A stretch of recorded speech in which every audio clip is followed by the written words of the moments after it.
my friends, are just in time to take a shift, a revolutionary podcast hosted weekly by yours truly, Belinda and Katherine, that will literally alter the trajectory of your life. We're on a mission to listen, ignite, and transform, challenging ourselves and you, dear listener, to journey deeper and get uncomfortable. Discover what lies beyond those layers of fear, judgment, smallness, and everything else that's been getting in your way up until now. Choose to step into new possibilities and courageously wake up to the life you know you were meant to be living. So buckle up, Buttercup, summon your curiosity, and together, let's take a shift.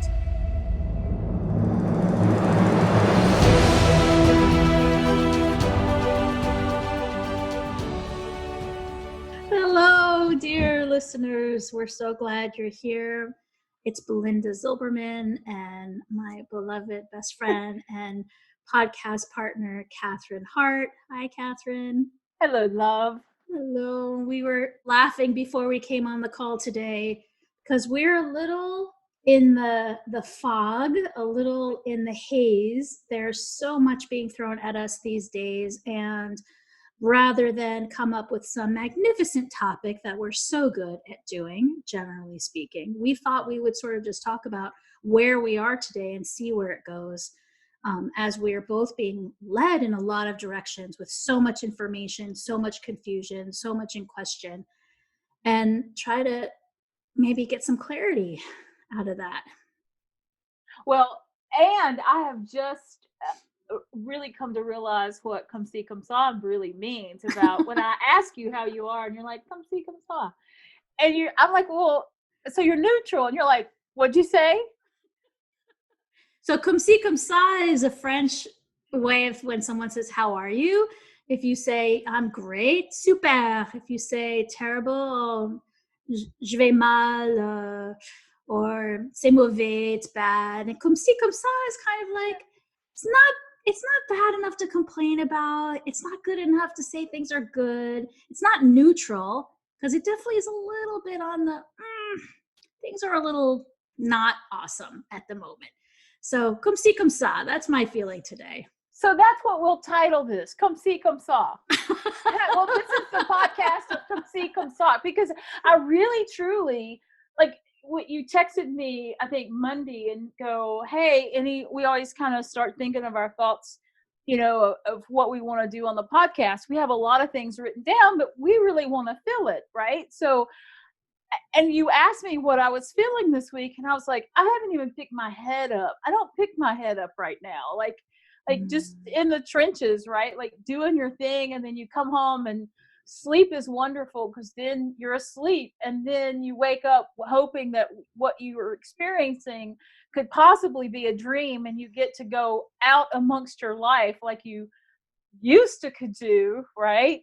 Well, there's something on Facebook I saw is like, your car's getting 3 weeks to the gallon, Oh, yes, I saw that too.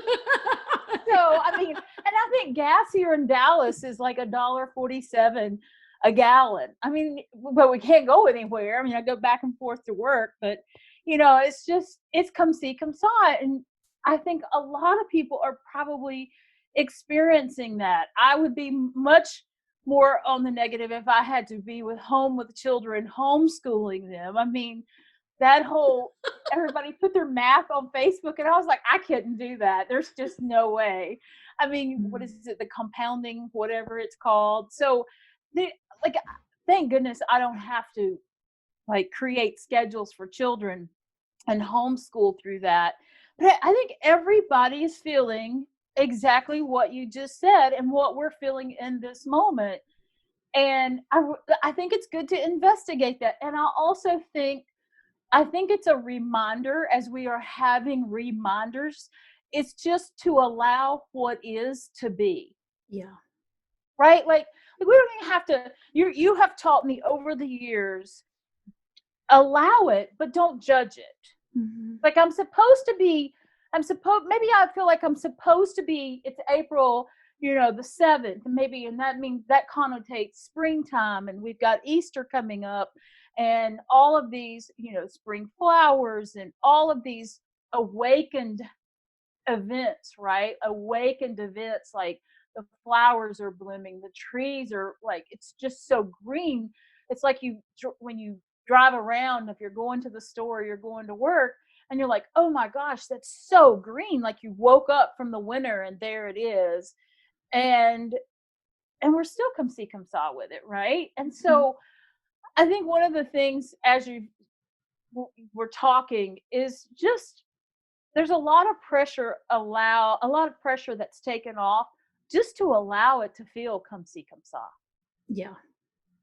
Well, and as you're talking, one of the sort of instigators of that feeling for me right now is for those of us, for myself, who is home with kids, and for those of us who've taken precautions, stopped working either because we didn't have a choice, our jobs are no longer there, or doing it like in my work as a precaution. So I'm not seeing clients, and that has significantly changed my business because all of my business was in person, sitting with clients and all this. There's sort of this feeling of like half of my life is gone, right? Like overnight, like my outside life, my external persona, what I went to go do and do with my full heart every day, I'm having to reorganize that. And right now it's been these last weeks really focusing on the family and like how do we structure it in our household so that we can all not just survive but thrive in this time,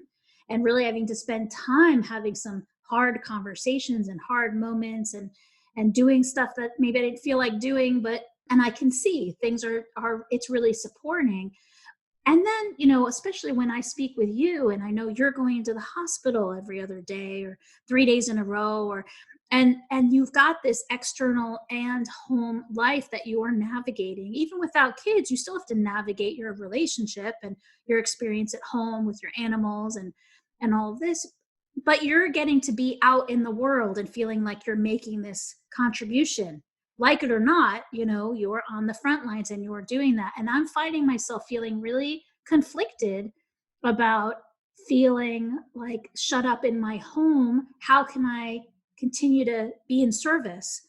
Um, and that's one of the areas that I find really challenging, whether we had jobs or not, being separated from our quote unquote outside lives maybe has, I know for me and many people I've spoken with, has been really challenging. Well, and that's very I understand that because going to work, I'm so happy to go to work. Like the only thing that has changed in my life is what I do when I go to work, right? Like the hospital has changed and how we have, different units set up, and how we're functioning has changed in order to meet the demands of COVID patients coming in or patients that are turning up positive. And so I'm grateful to be able to go to work because my routine has really not changed. The way what I do at work has changed in the sense of the way I work at work has changed, but going to work my 3, 4 days a week, that has not changed. And traffic's a lot better on the Dallas tollway. I mean, we're like, oh my gosh, this is like heaven, like a Friday night is like me driving home on a Sunday morning. It doesn't take an hour and a half to get to the hospital if you left here at 4:30 in the afternoon.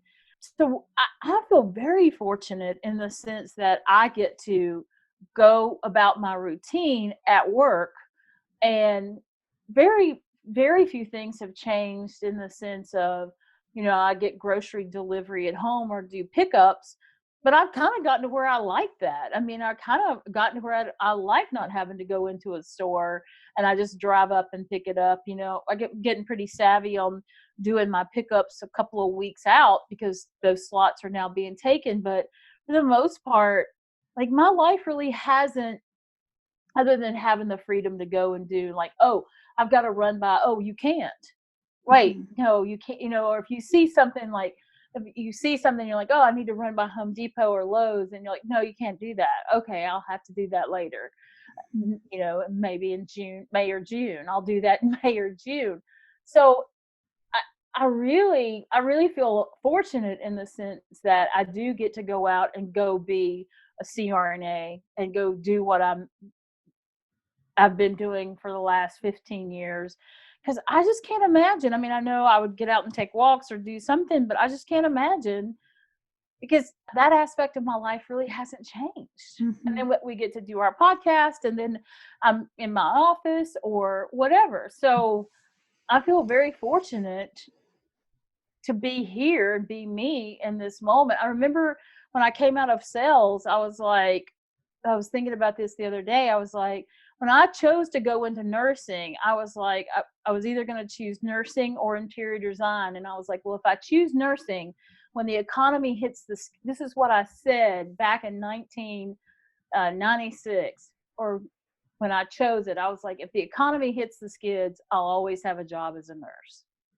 And the economy's hit the skids, and I always have a job as a nurse. And I was like, I can do interior design, or interior decorating on the side. So that's something that was really ironic that I thought of a couple of days ago, because I'm very fortunate to be a nurse and to be a nurse anesthetist, and like serve under any capacity they need me to serve under those acronyms.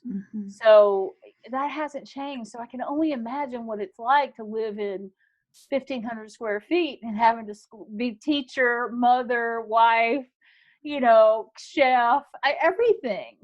And then to do your life. And I really feel for these individuals that they don't have, their jobs have gone away for now.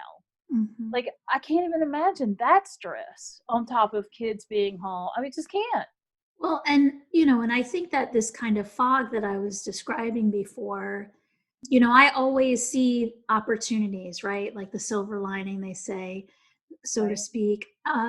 And so part of what is the most challenging thing, it's sort of like if we knew we were just living through this period and then in 2 months it was going to be done and then we would just be recuperating, I think it would be a lot easier to sort of say, okay, like, it's like when you get sick, maybe you're down for the count for a few days or a few weeks, but then like things are going to change, or like the seasons, right? You've been snowed in all winter, but we don't know. And the fact is that not knowing, I think, leads to a sense of heightened awareness about how little control we have over our lives. For a lot of us who are feeling, or where the reality has hit, like our kids, don't have a place to go to school. They have to be home.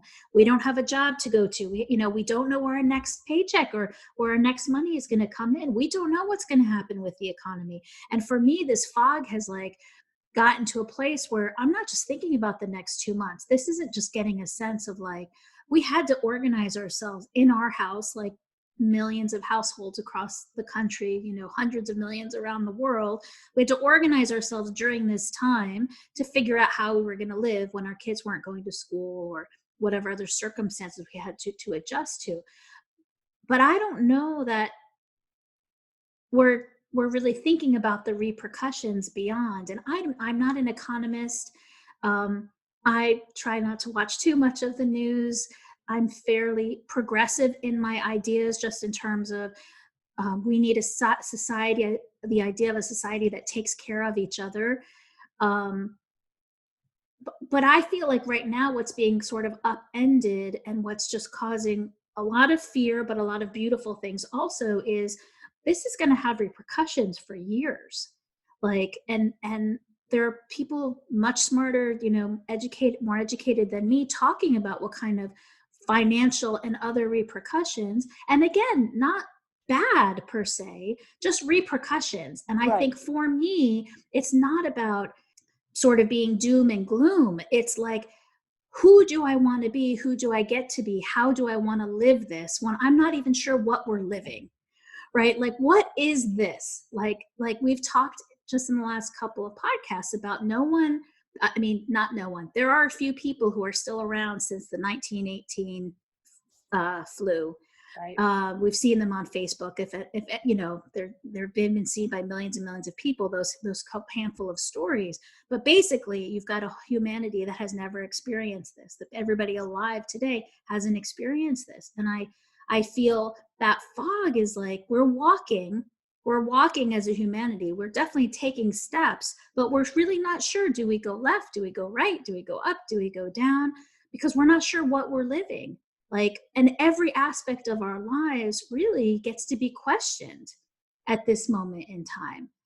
For those of us, again, like I think it's so interesting to have this conversation with you, Katherine, because like you said, your life hasn't really changed day to day, and there's a handful of people people in the front lines, those essential workers whose lives, aside from having to be more careful with personal hygiene and social distancing and all of this, but your lives are still carrying on. But I would say for the majority of people, our lives have changed significantly, and there's just a lot of for me at least, a lot of confusion about what that means and what we should be doing with that right now.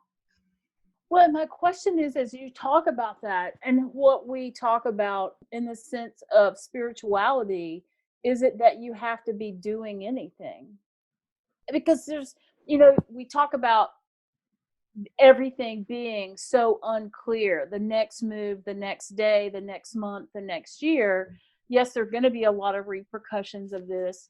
I hope that this is a wake-up call for a lot of things that have landed in China that we need to bring back home to be produced here within, within, and I'm talking about like N95 mask. I'm talking about PPE that we're like, wait a minute, why did this go away? And, oh, it's produced in China for the most part. So that was a big wake up call for healthcare. And, my question is do we need to be doing it? We are human doings, not human beings. You and I have talked about this several times, and so it feels so weird to say this, but is it okay just to be in all of this uncertainty?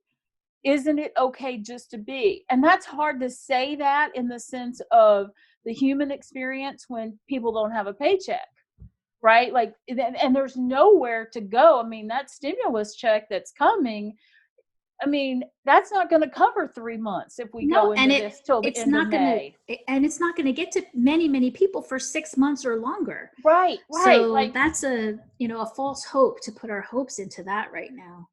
And that's the thing about, like, I mean, I know there are going to be a lot of great things that come out of this because it will. There's going to be a lot that's going on right now in the sense of, even if you wanted to help someone, like take care of their kids, do whatever, help school them, help do whatever, pick up whatever you could do, you really can't do a lot right now because you're confined. Right? Well, and that's it. Yeah. And that's, I mean, a big part of the challenge is doing everything remotely, which thank God, I mean, it's amazing. We have the phone, we have the internet, we have Zoom, right? We have all these ways. And that's just one facet, I think, of this big kind of question. And I think the conversation around, the being and the doing, I think it's definitely one to be sitting with. And I have stopped myself from doing things like I think many people maybe are doing things out of scarcity and fear. And that's one of the areas for me where I have to really pause and say, don't, cash out my bank account today because I'm afraid that the banks are going to go under, right? I mean, don't do something potentially harmful to myself. In that regard, I do think that it is a time to be asking a lot of questions. So I think when I'm thinking about doing right now, it's more about getting, clarifying and really, like you said, actually asking questions and knowing sort of which questions are landing, like getting some guidance even on what are the questions we want to be asking. And actually, that's actually so perfect to sort of move into that, because when we were talking, and we were texting a bit about what to talk on this podcast, I was thinking about this question that to me has been really in my face, and I'm guessing that it's in a lot of people's faces, which is as we've been downsizing, as we've been maybe spending less because we're just not out and about, as we're reorganizing our personal finances in our households, because we only have a paycheck that will, pay for next month's rent. After that, we don't know how rent is going to be paid or whatever. Asking this question, what do I want? What is really important? What are my priorities? Like, many of us are just sort of being forced with that question, not like, oh, this was a great opportunity to ask this question, though that is a way that we could be seeing it. And that for me has been one of the big questions I've been asking. What kind of world do I want to live in? What kind of society do I want to live in? What kind of friendships do I want? What kind of work do I want to do going forward? How do I want to shift or shape things in my home environment? What do I want to say? What do I have to say? Really, and I think that I don't know, one of the things that I said when this started happening, I didn't say it on a podcast or didn't say it out loud to the world, but I said to my family, I said, whatever sort of are the dark corners of our individual lives are going to be highlighted in this crisis, because there's no place to hide. Yeah. There's no place, and maybe we did talk about this on a podcast, I can't remember, but there's no place to hide. And as I am in my home, like physically we're with each other, right, 24/7. So there's not really no place to hide, especially our home, having downsized and moved out to downtown Portland last summer. There's physically no place to hide. But it's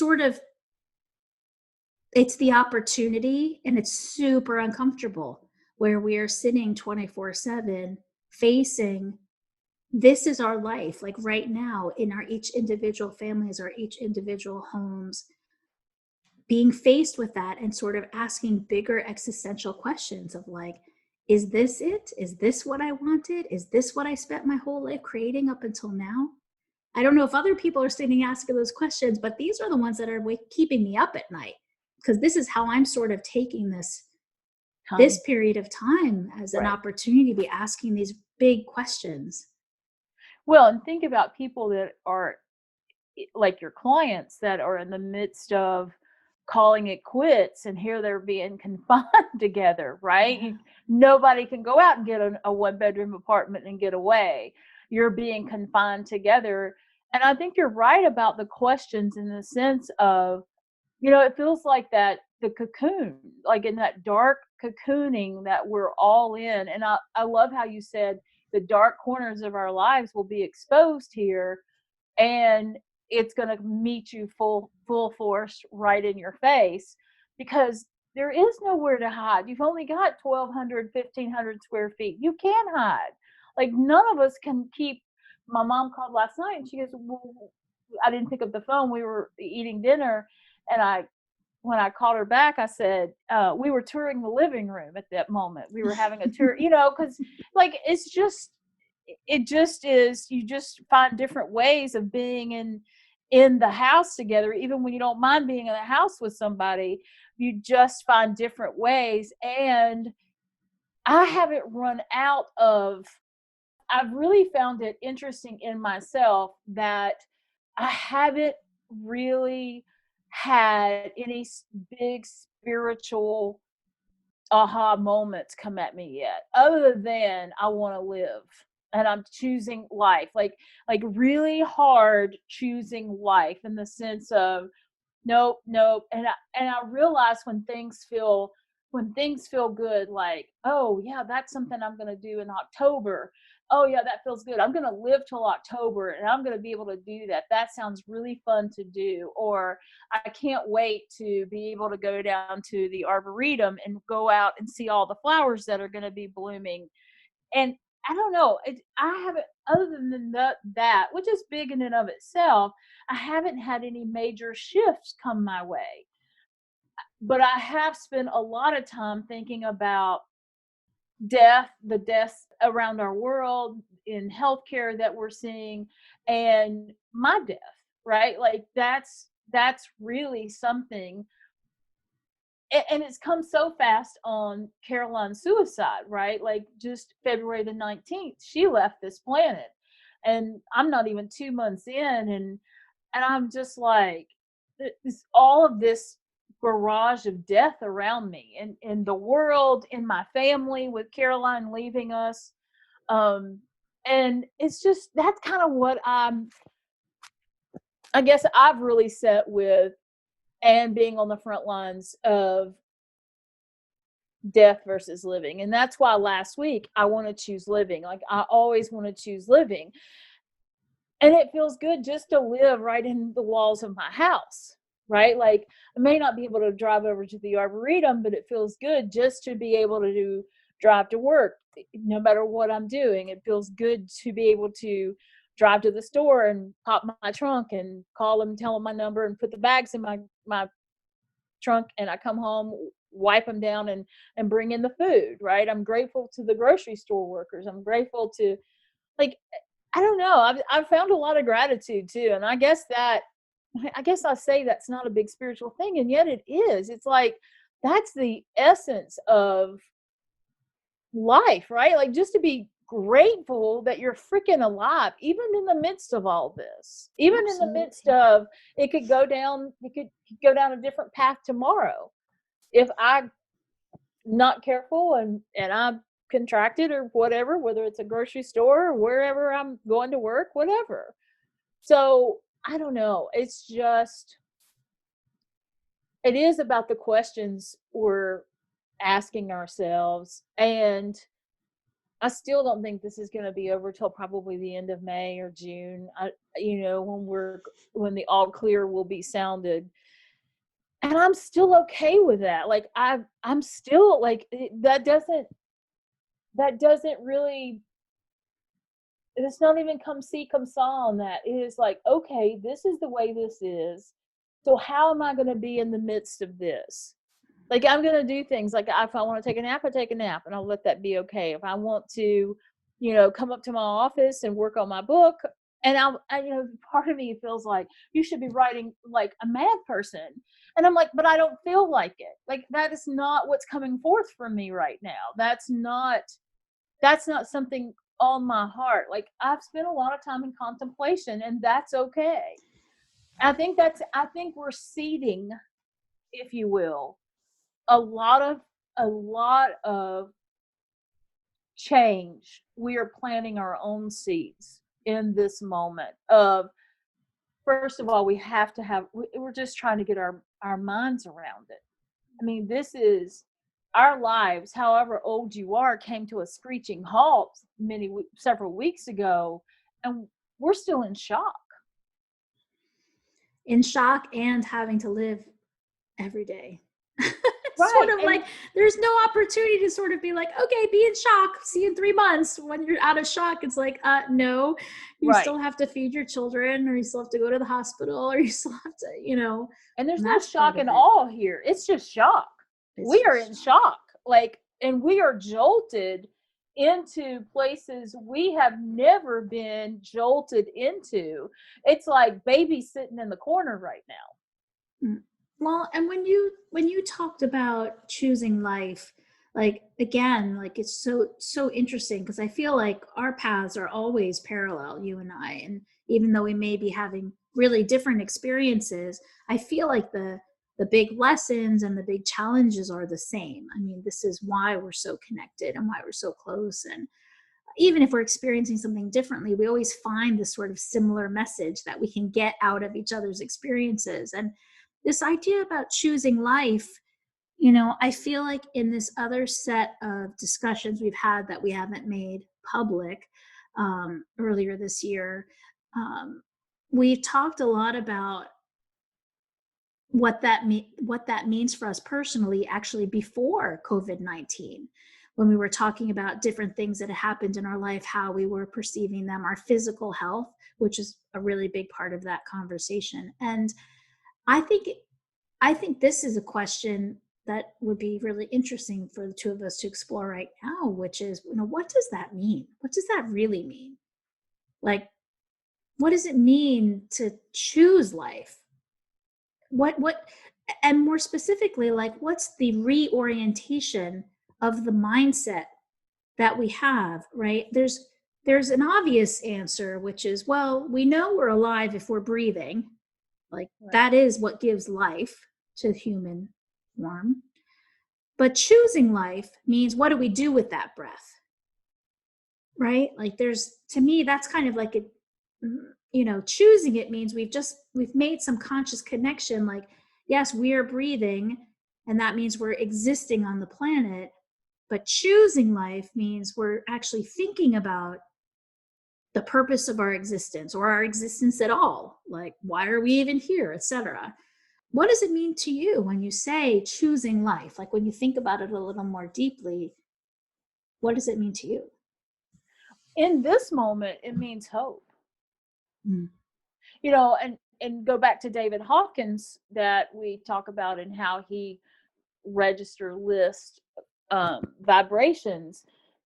Anger being very low, grief very, very low, sadness, but hope really resides above it, where there is a launching point from that hope that first you can find a little glimmer of hope, and then you're like, oh yeah, I'm going to be there in October, and yes, I'm going to do, your hope allows you to start saying yes to whatever it is you find that lights you up in the middle of this homestay, right? Like, there has to be things that we find in the middle of this confinement that lights us up, and we should be seeking those things to be lit up in the midst of our confinement.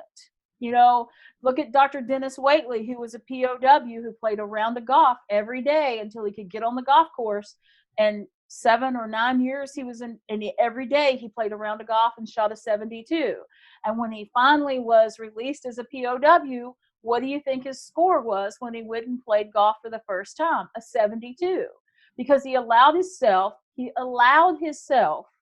hear me that again, he allowed himself in his POW stance and status to play a round of golf 18 holes every day as a prisoner of war. Mm-hmm. And so we have to allow ourselves, he was hopeful that he would really get to put his hands on a golf club and play to see what kind of game he would actually play when he was released from his captures.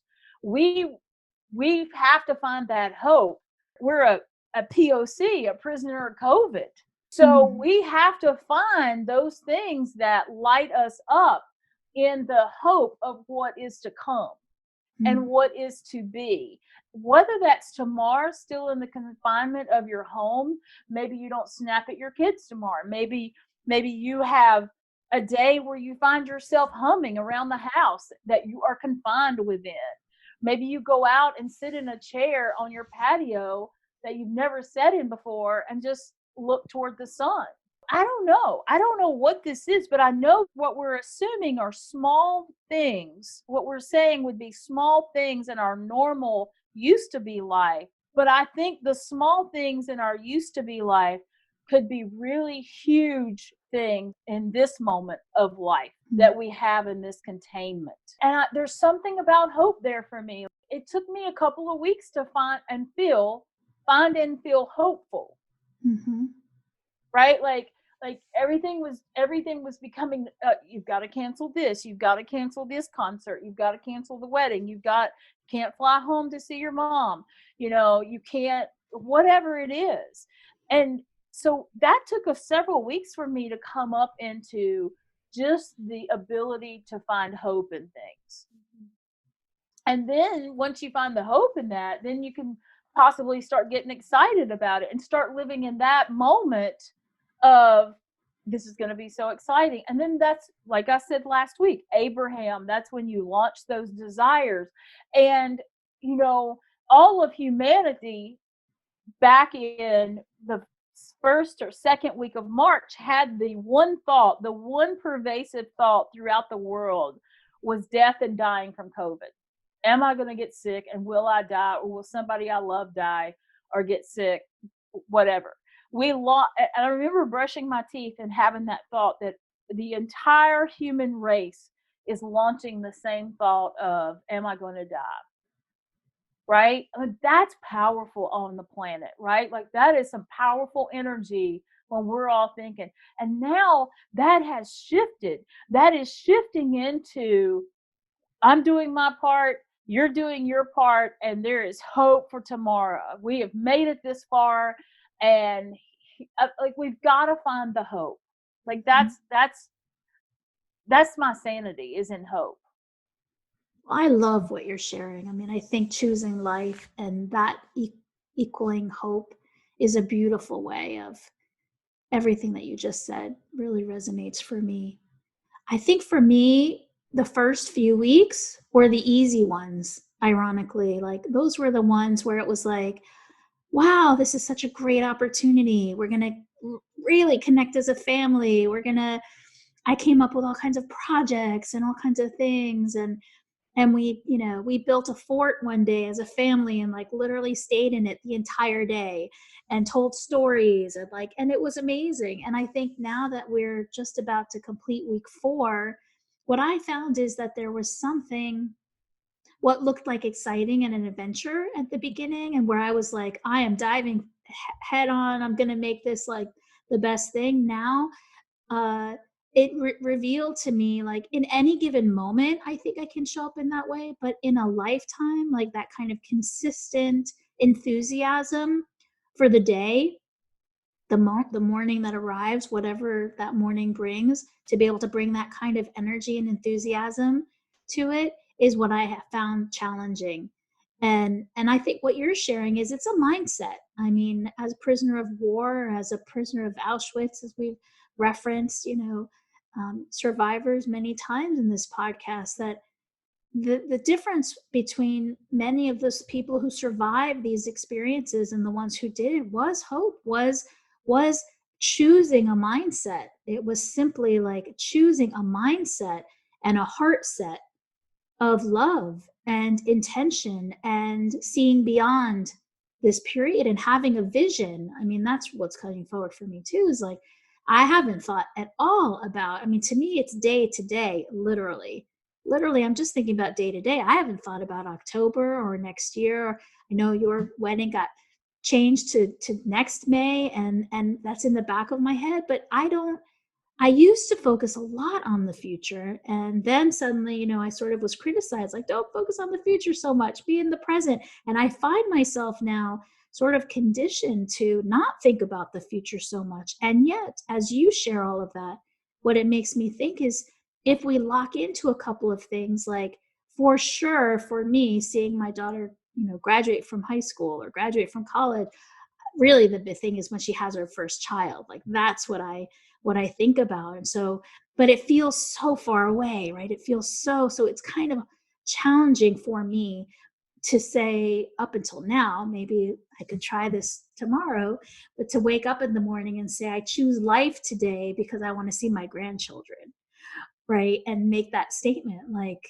and so what would I do today to have the most amazing day of life and appreciate that life, so that I get one day closer to that day when that happens?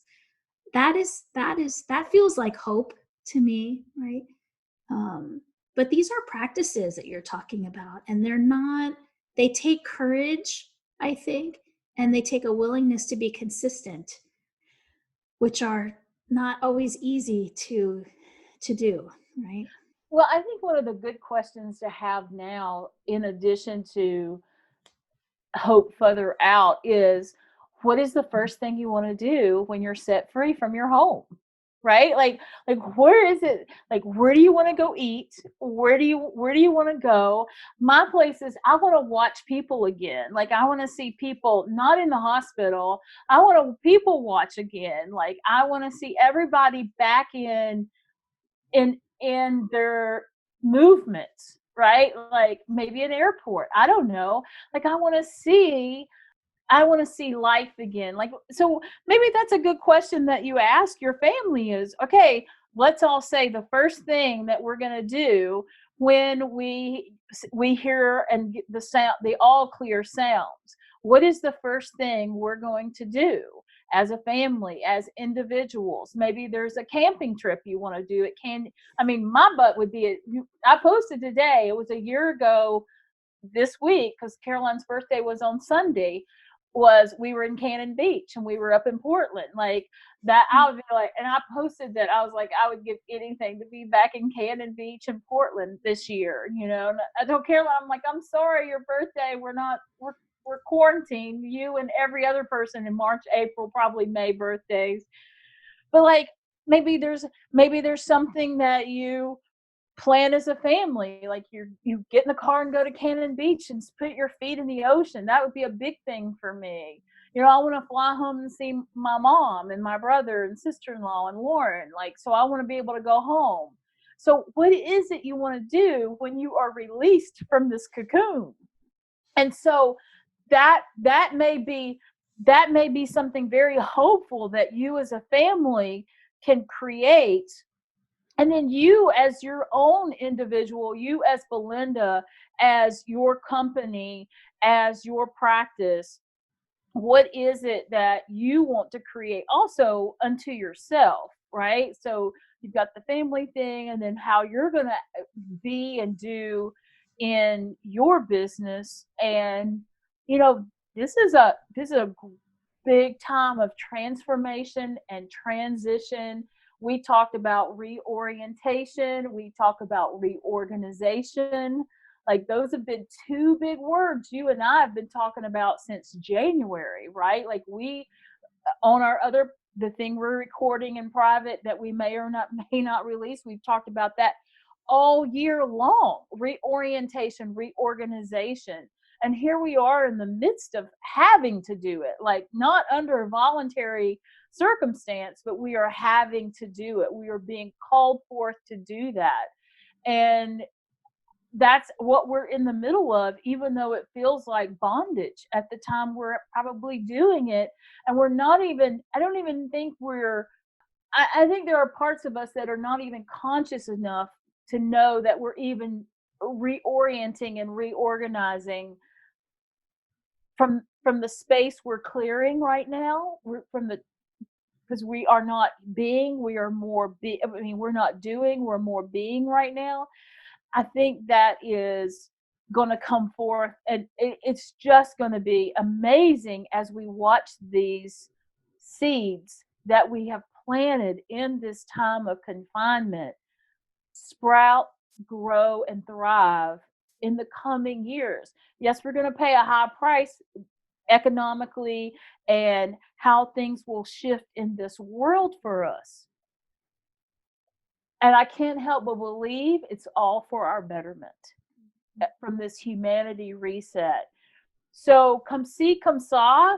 I think the vaccine for that would be hope. Because hope is not even neutral. Hope is on the other side of that come see, come saw. Or hope is on the other side of that despair. Hope is on the other side of that anger, because I went through some anger about this. Hope is on the other side of that. And when you really bring in the hope of where am I going to be in 3 months? Let's just say you and your family say, because if I was in Portland, this would be the first thing I'd do. I would get in my car, I would go to Cannon Beach, and I would put my feet in the water. That's what I would do. Here in Dallas, I'm not going to go put my feet in the water, but I want to go to the Arboretum. I want to sit on a blanket in the Arboretum and see all the flowers and hear the water run. And I want to go to this nursery I found on Instagram called Jackson's, and I want to hear all their fountains. Like, I can't wait to get there to see all their plants. I mean, it's crazy, but that's where I want to go. So I'm like, and I'll ask Caroline, what do you want to do when we get free? So, and I want to go see movies in a theater, and I want to go out to dinner, and then I want to go home, fly home, and then I want to go to San Diego, which we missed together. And things are piling up in San Diego with Marnie there, Phyllis there, Robin's there, and I've never seen it. So I want to be able to go to San Diego and do our podcast there. So I think the vaccine to come see, come saw is hope. And I think that just a little bit, one glimmer, one sliver of that can shift you, me, us, the world. If everybody could just find one just piece of hope in one thing that they're feeling, like whether it's come see, come saw, or anger or despair, whatever that is, we are now seeding and launching these rockets of our future. And I'm talking about 2 months down the road and 200 years and 20 years of everything, Mm. right? Because when you get happy in the confinement of your home, or you find hope in the confinement of your home, there's a possibility for all of humanity. I mean, it's going to sound cliche, but there's a possibility of somebody else doing that too, and there's a possibility of all of humanity finding hope. Because what I believe is when one person heals on this planet, we can all heal from it. And when you find hope, we all get the opportunity to find hope if we choose it. Mm. You got to choose it, just like you're choosing to live. You got to choose to be in hope. And if you're not in hope, you're going to find another 4-letter word you're going to be in the midst of, right? Well, and maybe this beautifully eloquent couple of minutes you've just spoken is showing us and reminding us how lacking maybe many of us had in terms of hope even before COVID-19 happened.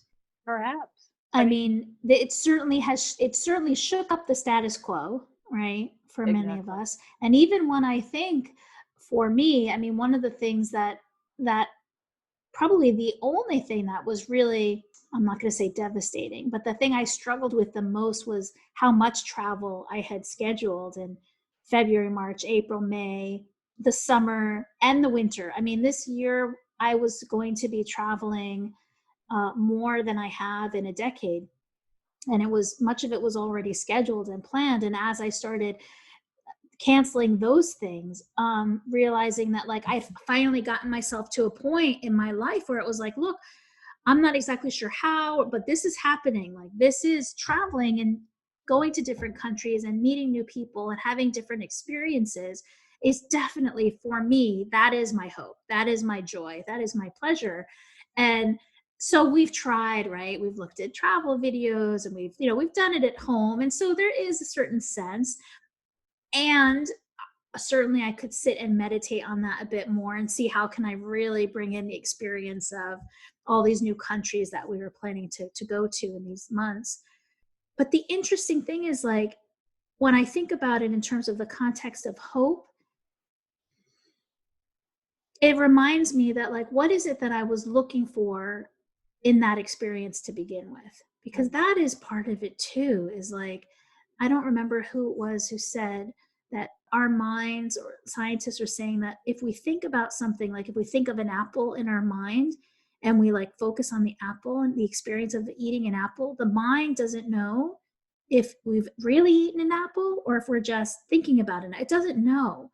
So then it's like, well, if that really brings me joy, then one, maybe it wasn't as complicated as I thought it was, that I didn't have to go and travel 8 months out of the year to have that experience.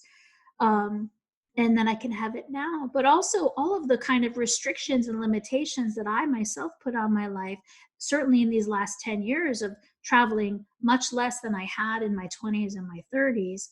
And this is kind of shaking that up, like, again, asking, like, okay, what do you really want your life to be made of? What is really important to you? What brings you joy? What brings you hope? And what are you willing to do to get that, right? And to make that happen. And then there's that kind of being, doing kind of question, because there's the being of it, but then there is going to be some action that's required Right. to manifest that. Exactly. And I think that, we have to have those quote unquote carrots, right? Like those carrots sitting out there. Like, I mean, that's how we're kind of natured for this experience. Like I was talking about the blueprint. You can't live in the moment and build a house, right? You have to have the vision of seeing yourself live in it to say yes to the process. And when you sign your name on the dotted line and you agree to the designs of the home, you say yes to the process of the future.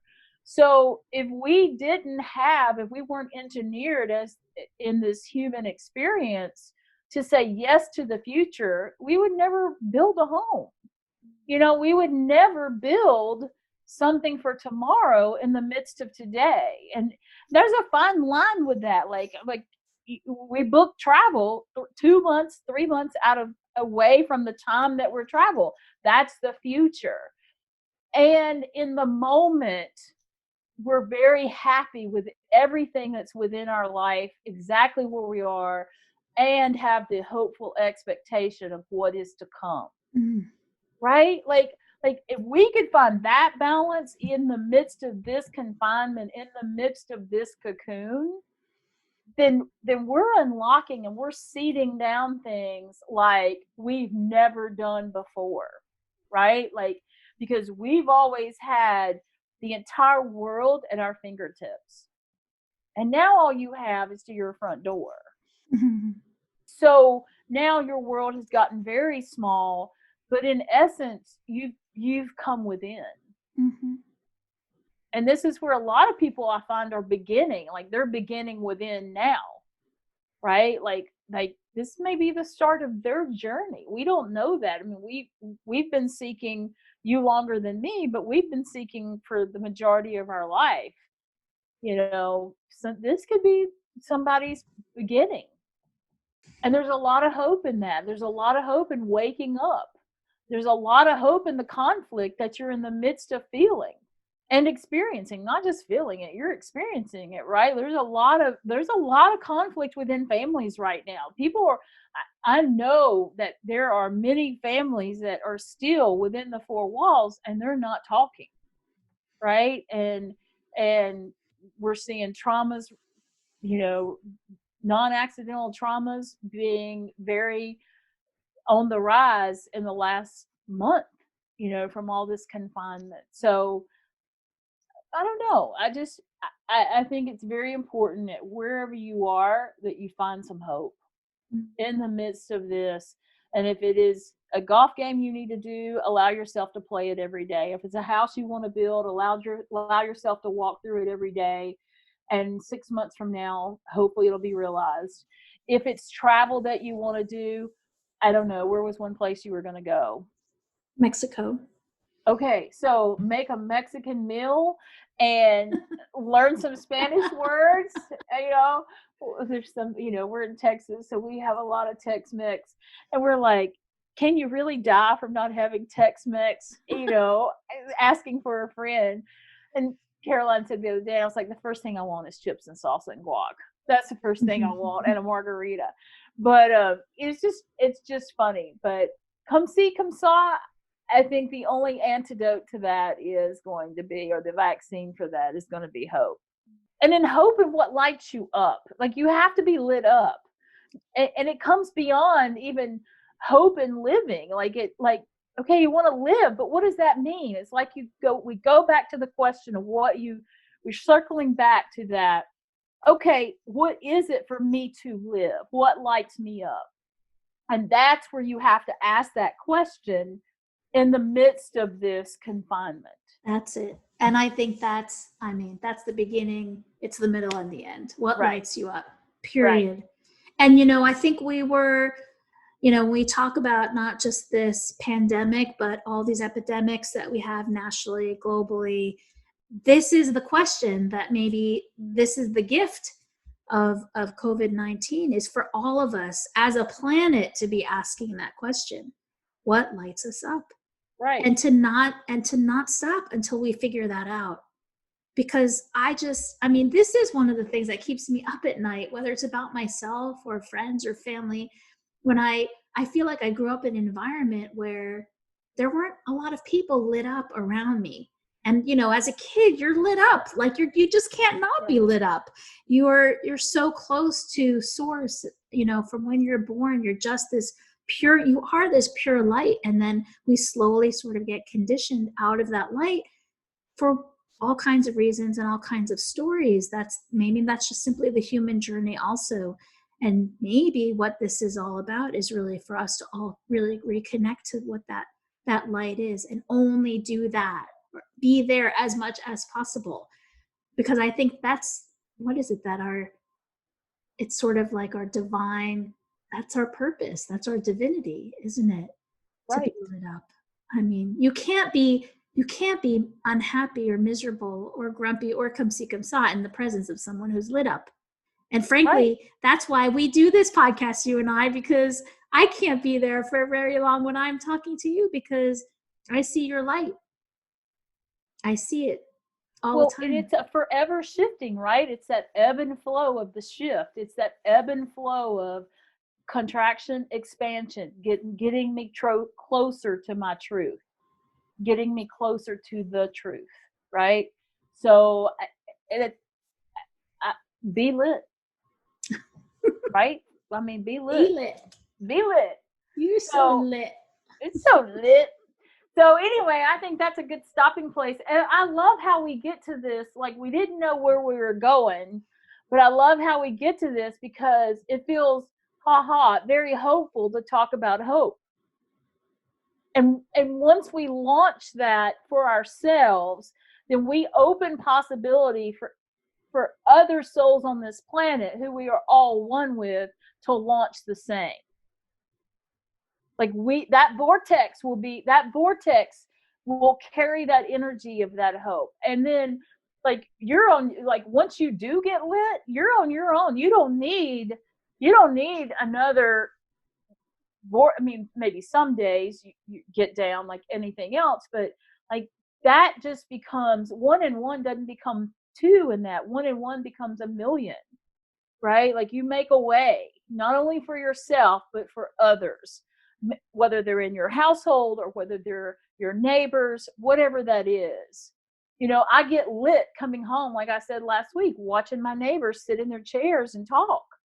Like, it's just glorious, right? Like, that's never happened, right? That's nothing that I've ever seen in my neighborhood. So it's just wonderful. And so, I would get hard with Mexico and like if, well, I don't know, I forget where you were going, but like, see yourself walking on the beach, whatever it is. It's like let yourself go there in the midst of your confinement, right? I'm letting myself sit on that hill at the Arboretum, listening to the water fountains and smelling the flowers. I mean, pretty simple, but like, I'll take it. Bring it. I love it. I love you. Oh, I love you. And if you want to find us or touch base with us, takeshiftnow.com, because it's the now. It is time for that shift. If it ever was a time, the time is now. So anyway, until next week, we both love you greatly. Thank you, listeners, and take a shift. Thank you for listening to this episode of Take a Shift, a part of Mental Health News Radio Network. We are so grateful for your time and presence. Always remember, you're just one shift away from a better feeling day in your life. Until next time, remember to listen, ignite, and transform. Much love from us to you.